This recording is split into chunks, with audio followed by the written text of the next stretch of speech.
IAS और एक IPS senior अफसर की बातें हो रही है और उसका टेप भी किया गया और फिर पूरे मार्केट में घूम रहा है।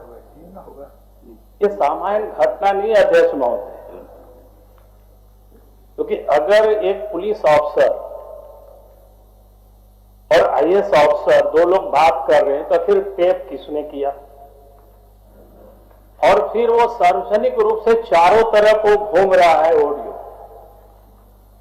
हम सरकार से चाहेंगे अध्यक्ष महोदय उसकी जांच होनी चाहिए और जो भी अफसर दोषी होंगे उस पर कार्रवाई होनी चाहिए।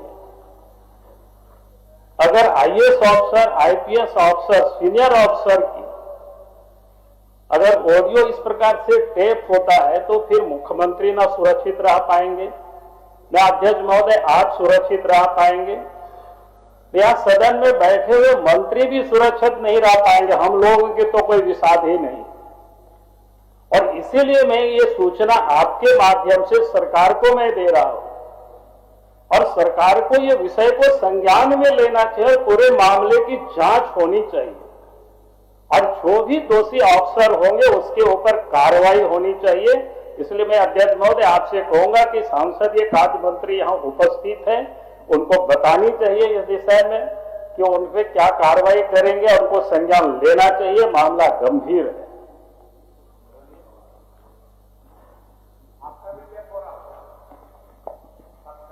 कुछ वैसा होगा तो स्वाभाविक तौर से मैं भी डर जाऊंगा, लेकिन अगर कोई ऐसी बात नहीं होगी तो डरने की कोई आवश्यकता नहीं।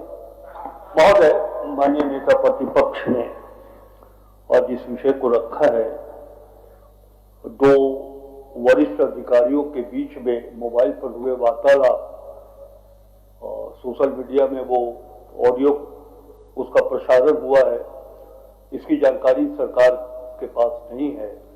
हम अनुरोध करेंगे नेता प्रतिपक्ष से कि यदि आपके पास इस प्रकार का ऑडियो रिकॉर्डिंग है तो आप दें, सरकार संज्ञान में लेगी और निश्चित रूप से उसकी प्रामाणिकता, उसकी सत्यता की जांच करा करके जो आवश्यक कार्रवाई होगा सरकार करेगी।